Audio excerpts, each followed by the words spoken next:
turn 9, and it went okay, so I'm going to show the fight.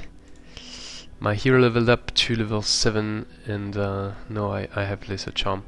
So I summoned a crow, which is putting me in trouble in terms of mana. Now I've got negative mana, but I thought that it would be better to be safe with one more unit rather than take risks and save 9 mana. Then I put my troops in a good position. So I had my leader stack here, then this guy here we couldn't reach any further because he didn't have any movement points left, and I put the crow here.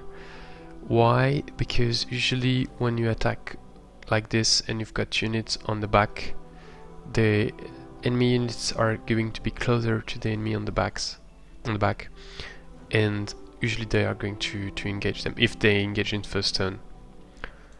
So it's safer to do that if you want to bait with the crow, then put it on the back.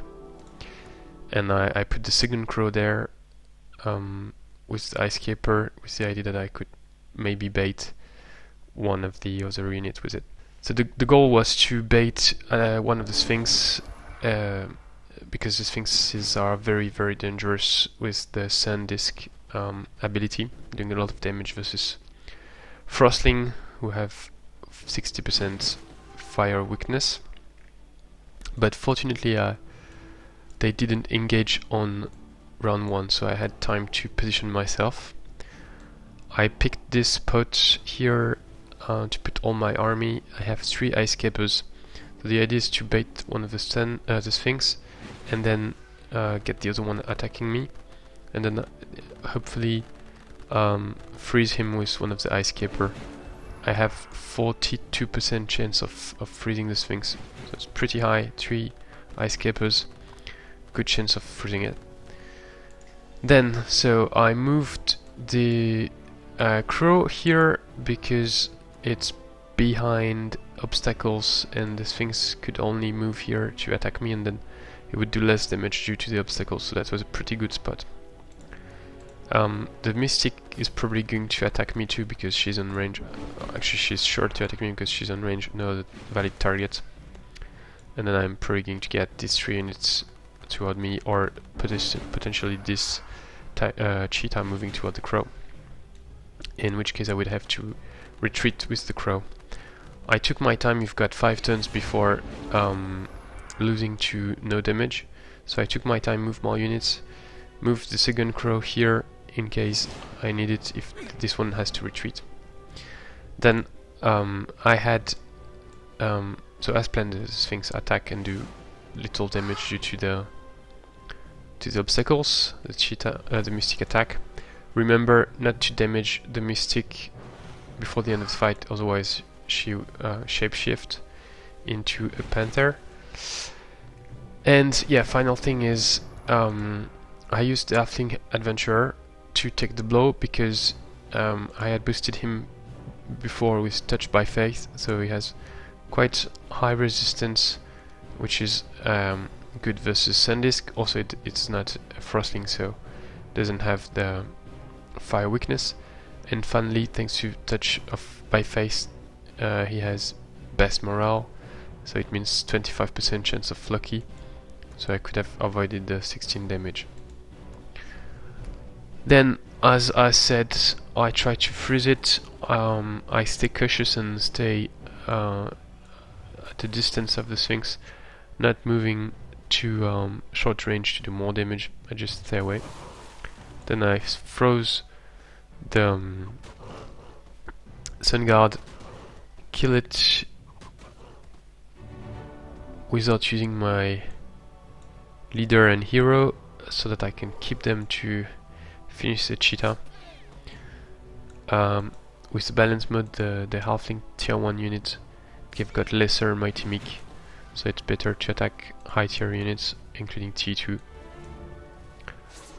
Nice critical damage here. Then I retreat with the crow, and now I've got only 2 enemy units left, so it's relatively easy. I'm going to skip forward. So I had to use 12 mana for the might spell from my Theocrat. I tried to keep some of the experience killing blow for my leader to get to level 7. Here I had to take some hits on my hero because I wasn't sure the crow would survive, so I had to heal him 15 HP. He would have survived, but you never know. The Sphinx could have done no, I couldn't have done a critical actually, but could have done more damage, and potentially the crow would be dead. So I killed the second Sphinx with my leader to get the experience, not damaging the Mystic to avoid Werewolf, and then finishing off the Mystic with the crow, I think, because I want him to get to Elite.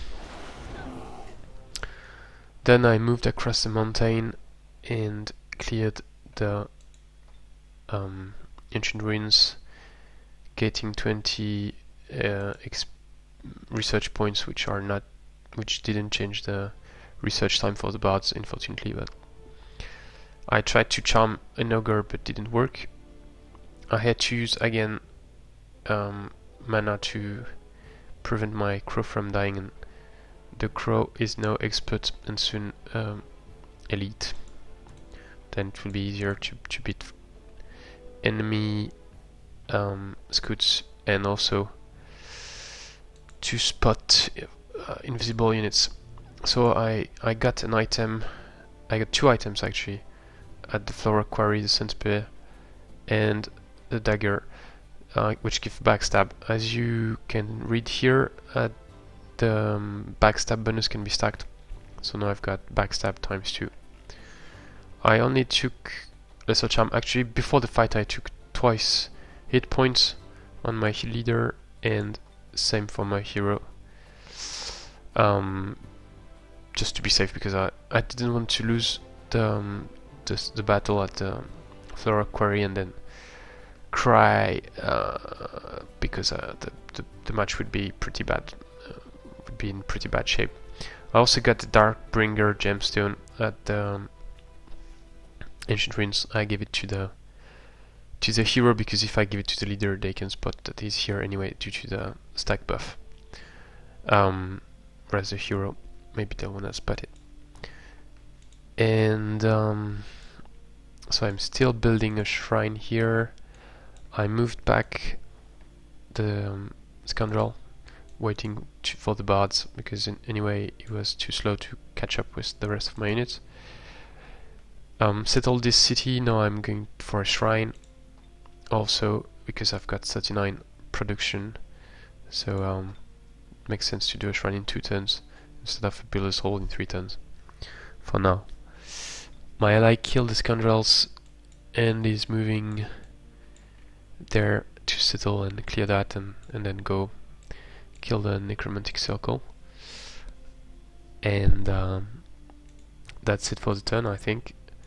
I spotted a heart here, which I'm probably going to try to get with a fortress, but we'll see that later. And I'm keeping all this area and explode for my future bard stack.